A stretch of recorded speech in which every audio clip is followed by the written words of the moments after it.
Welcome all back to the fifth in our series of lectures. Today we will be dealing with Chapter 5, Protecting Information Resources. I hope this chapter will be of use to you guys, not only for the course but in your daily life, and hopefully we will get some insight into the internet, what happens on the internet and what happens on networks in terms of security. There are 5 learning objectives that we are covering today, and that is basically IT as a whole, looking at safeguards that we can use, looking at security threats, what are they, what kinds are there, and then finally having a look at the measures that we can take. Although there are 5 learning objectives of this chapter, we can break it down into actually 3. And that we will look at IT as a whole. We will look at networks, internet communications. Please be aware it includes all kinds of data channels, including voice over IP telephone networks. We will look at the type of threats and in specific the names of each and how they function. And an example of those is spoofing and viruses and worms. We will look at the methods to prevent these threats, and that effectively deals with security and planning. So we can break the chapter down into 3 subsections, even though there are 5 learning objectives. These are the 3 things that we would like to know. The first thing that we are going to take a look at is spyware and adware. Now, I'm sure you've all spent enough time on the internet to be aware of these. Looking at the first one, spyware is software that will install itself on your computer or be installed by clicking on something that will secretly gather information while you're surfing around the web. And that would be a piece of software. Typically, if your antivirus is up to date, you shouldn't have a problem there. Adware is also spyware, but it will collect information about you to find out what you are interested in, and they will try and provide adverts to you of the same thing. So you would go and, for example, look at buying a smartphone, and the next minute, everywhere you go on the internet, you are being advertised different smartphones. Typically, in that situation, you would have found that your computer may have been infected by adware, or your phone may have been infected by adware. Now we have quite a few interesting terms here that we will go through one by one. Phishing, farming, baiting, quid pro quo, smishing, and vishing. These are all types of network attacks, and they all are designed to steal information, preferably sensitive information. One of the most common one is to get hold of your banking information or get you to part with money fraudulently. The first one, phishing, effectively is sending fraudulent emails and that will look like it comes from a legitimate source, and typically these happen from hacked email addresses. Farming is fake websites. We can leave it at that. In other words, you will be going to what you think is your banking website, and it's not your banking website. It's actually another website set up that looks like that. The same can happen with Google Mail or your email program online. You think you are logging into what you are not logging into. And an example there would be to get hold of the login details to your bank account. They would send you, for example, an email saying your bank account is going to be closed unless you log in and update it, and the next minute you've had your bank account details stolen. Then there is baiting, which is similar to phishing attacks, but they will give you a promise. And an example of that is you would get an email or you would see an advert that will promise you a free iPad or iPhone. The next minute you have a piece of malicious software on your computer if you click on anything there or you respond to a baiting attack. Quid pro quo is actually a term that involves a hacker requesting an exchange of critical data or your login details in exchange for a service. Little bit like corruption, where you would get paid to give out information. An example of this can be directed at an employee of a marketing company or a bank, for example, to get information about their customers, or get marketing information, or get personal confidential information that can then be used in marketing to people. Smishing, which is called SMS phishing, is when you receive an SMS that will download a piece of malware, or effectively what we can call bad software, onto your phone. An example of this is you would receive an SMS that's offering you a free ringtone. The next minute you will have a piece of software that's installed itself on your phone and is watching your every movement, looking at what you're dialing at, looking at what you're surfing at, and so on. Then there's vishing. Many of the common telephone networks today actually use something called voice over IP, voice over your internet protocol networks. These can be hacked as well. And for example, you would receive a phone call that would allow you to think you are speaking to a legitimate person asking for information, where that is not actually the case. You are speaking to somebody who has intercepted the phone call and is not who they say that they are. We have further ones: keystroke loggers, sniffing, and spoofing. Some interesting terms here. I've given you an example off the internet of what as an example of spoofing. And an example would be when an email is sent from a false sender address that will ask you to provide sensitive data. In effect, spoofing is somebody or something pretending to be what they are not. Often this will contain a link that they say, please click here, and it would direct you to a website that contains malware that would then be downloaded on your computer.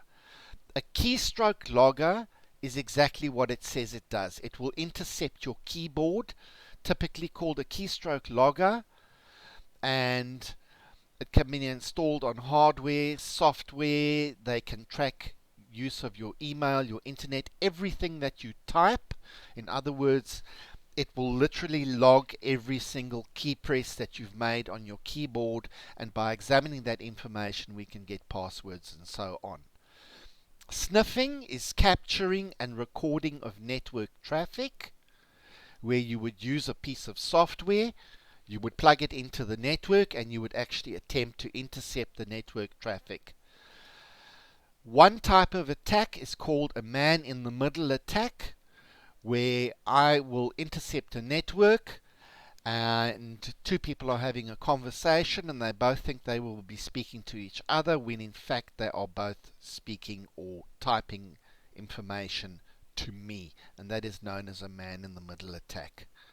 And it's effectively used to intercept information, also for the purpose of stealing passwords and sensitive information. Spoofing is simply posing as an unauthorized user in order to get sensitive information through whatever method you can, via email, via networks, via telephone. It is all regarded as spoofing.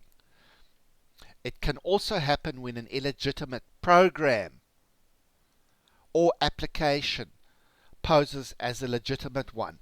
An example to you guys could be filling out a form on the internet that contains personal information, and the program that you are actually speaking to, or the program the website is speaking to, is actually not the legitimate one, it's an illegitimate one that was connected to that. Next topic: computer crime and fraud.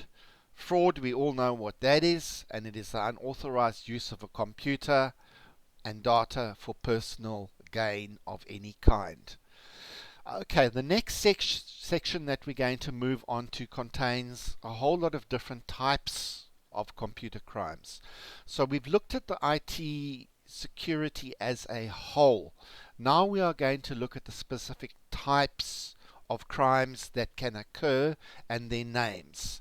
There are denial of service attacks, and there are also distributed denial of service attacks.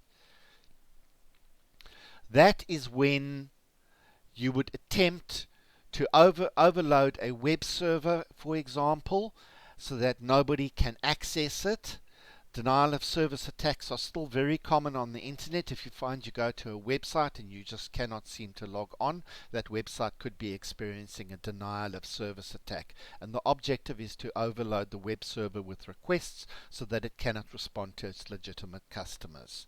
Then we have identity theft, software privacy, distribution of pornography, email spamming, spreading malicious code as a programmer, and stealing files for industrial espionage, changing computer records illegally.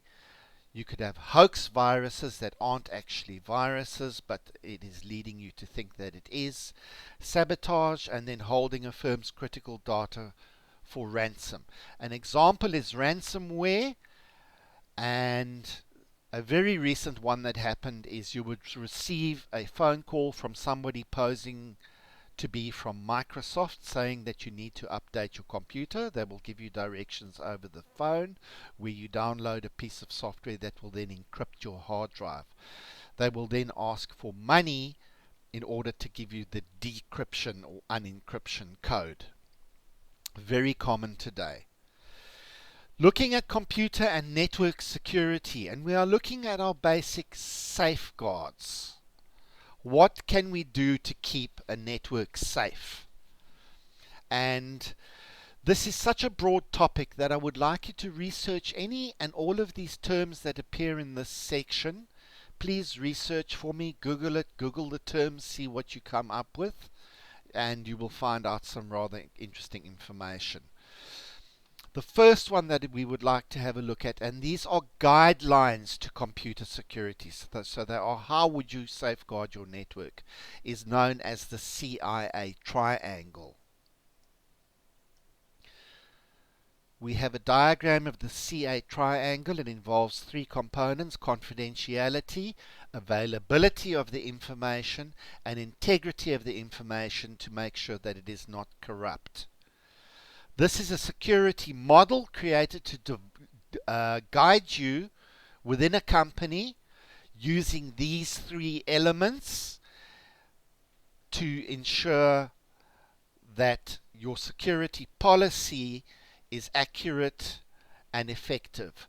We have a far more complicated one and a far more popular one here called the Macumba Cube. If we have a look at this, it looks like a Rubik's Cube. If we look at the definition, it was created by John Macumba, and it was established for evaluating information security, your programs,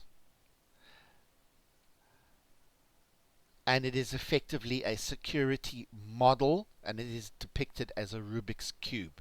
And on each side we will have a look at all of the items that you would need to look at when designing a security policy. We've got transmission, storage, processing, confidentiality, integrity, availability. There's your CIA.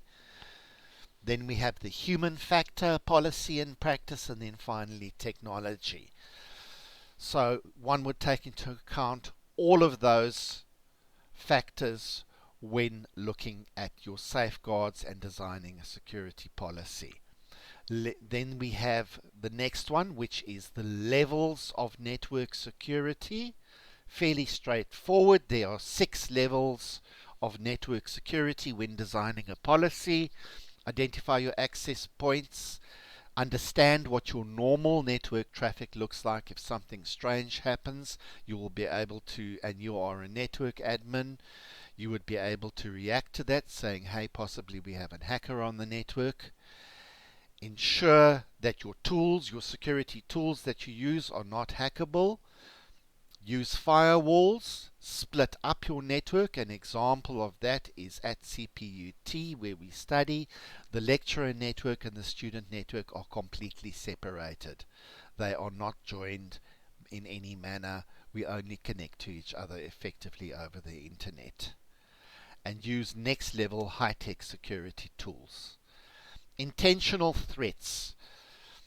This is a pretty interesting topic, and they include, and these are, if somebody speaks to you about a virus or a virus gets onto your PC, it is typically not always a virus.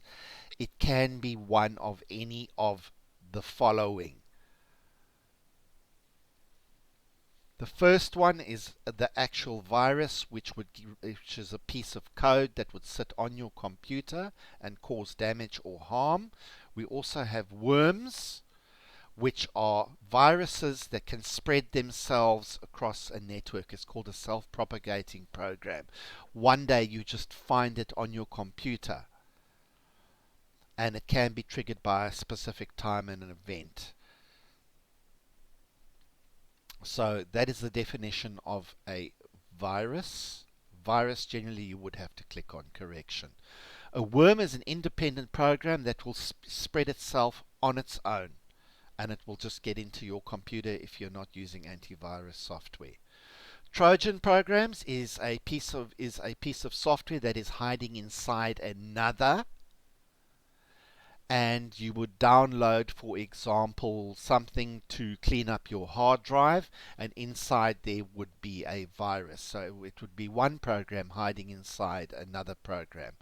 A logic bomb is a type of Trojan. It hides inside another program, and it's specifically triggered at a certain time or by a certain event.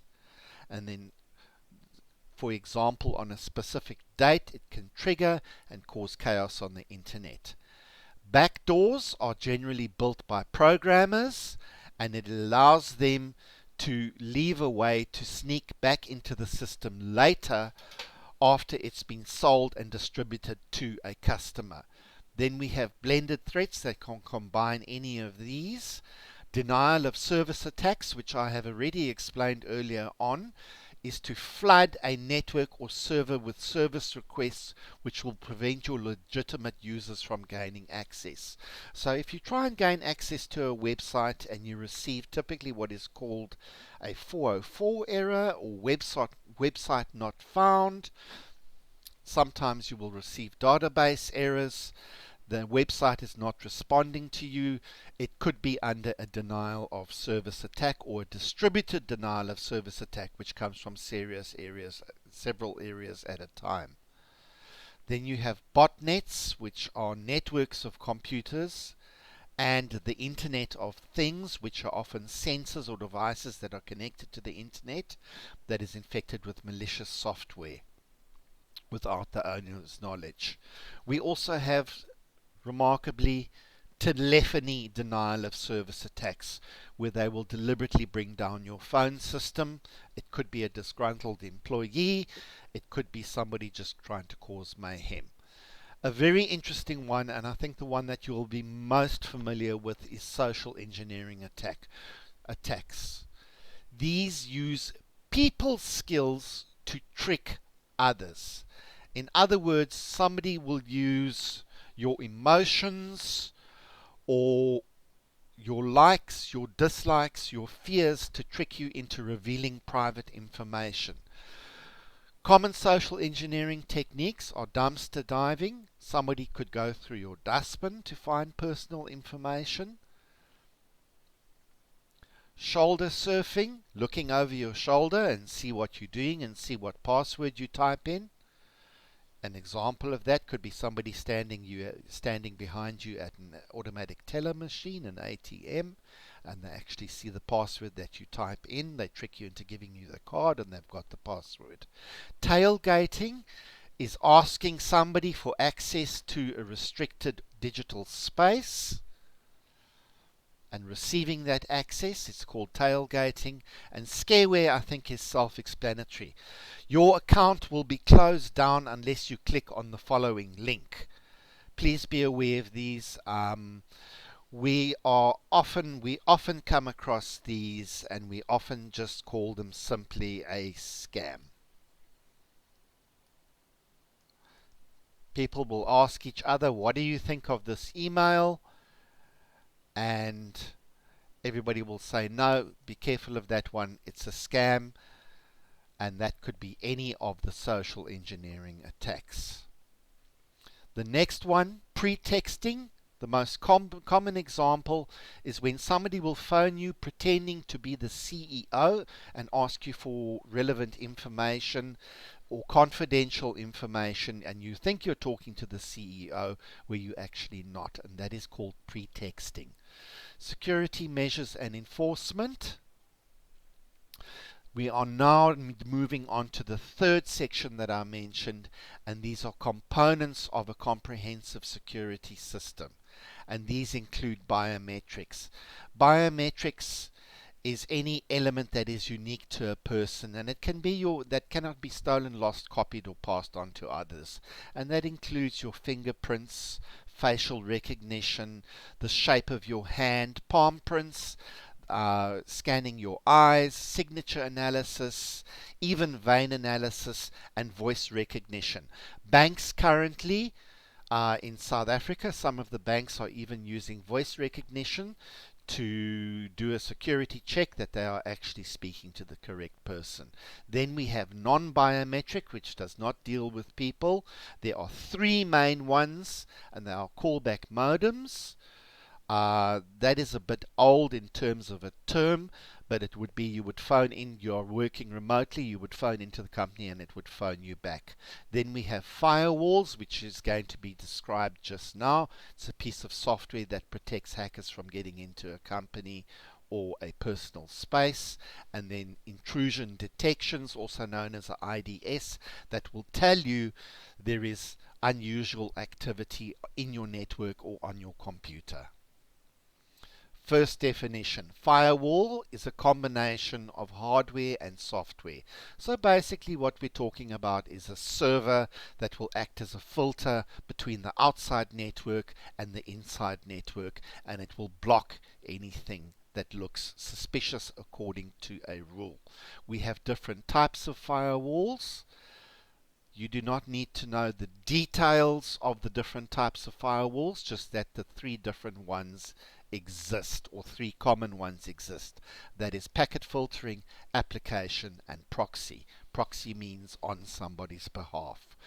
Guidelines for a comprehensive security system, as you will notice, there are quite a few.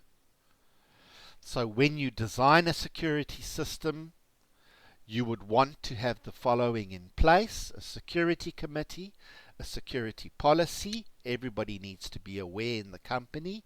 You need to be using strong passwords. All of your software must be updated and not old. You revoke employees' passwords if they are, for example, fired from the company. You will keep your sensitive data locked up in a secure place. You will exit programs and close programs, and an example of this is, for example, at varsity, where students do not log off and they leave their work on the desktop. Other students can come and take their work. Only information and access to authorized personnel.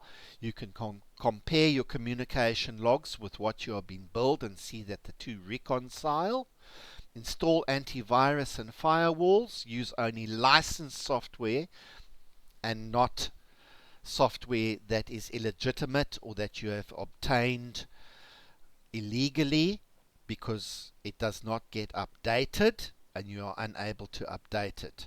They move right through to fire protection systems and environmental factors such as temperature and humidity levels, where computers can get damaged if the humidity is too high or it's too hot, and right down to the last one, which is a physical security measure, which is the most important of the lot. If people cannot get to your workstations, they cannot steal your ID badges, they cannot get through doors. That is the core fundamental of computer security.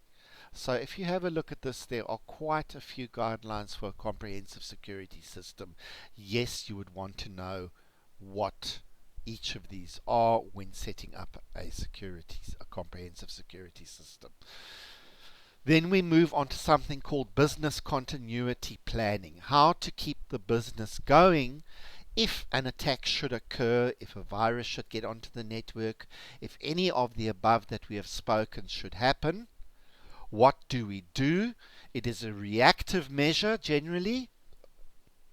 There will be a plan and you would react once something has happened. You will have, it can either be a natural disaster or it can be a network attack. You would have a disaster recovery plan. And it would list typically the following three things: that you would create a management crisis team, contact your insurance company, restore your telephone communications. You need to notify all those people that are affected. For example, if you are Amazon.com and some of the passwords are stolen, you would need to notify each customer, because that is often or typically required by law. It is a legal requirement. Set up a help desk and document all actions taken. So to recap quickly, we will move back to the beginning. We have looked at the information technologies that can be used in a computer crime. We've looked at safeguards, network security. We've looked at the security threats. Those are your worms and trojans and viruses and denial of service attacks and so on. Finally, we looked at the security enforcement measures, and then we looked at the last section, which were guidelines for setting up a disaster recovery plan and comprehensive security systems. So all of the work that we've covered today is broken up into three sections: looking at IT as a whole, looking at the types of threats that can happen, and then looking at how we can prevent and react as well to these threats if they do cause mayhem on the network. We covered spyware and adware, phishing, farming, baiting, quid pro quo, smishing and vishing. You would need to know what each of those are. Keystroke loggers, sniffing and spoofing. You would need to know what they are as well. Computer crime and fraud, very basic definition. Computer and network security, you would need to know the CIA triangle and the Macumba Cube and what they are used for, which is basically guidelines when designing a comprehensive security system. Then there were the 6 levels of thwarting network security issues. The intentional threats, the things that can go wrong, that we all typically cause a virus, but it is not. It could be any one of a number of these items. Enforcing your security, what would you want, what would you need, and what would you want? And that deals with, as we spoke about, biometrics, facial recognition, fingerprints, callback modems, firewall intrusion detection systems. All of these are components of what we call a comprehensive security system, a full and all-encompassing security systems. The guidelines for producing it, of which there are quite a few, and then finally business continuity planning. How do we keep the business going if a natural disaster has struck or a network attack has struck? Please read through the notes. I recommend you read through these notes 2 or 3 times, as there is quite a bit of information in today's topic, but this will also help you in your personal lives to surf safely, be safe on your company network, and be safe when using information technology equipment in general. Thank you everybody for watching, and we will see you for session number 6.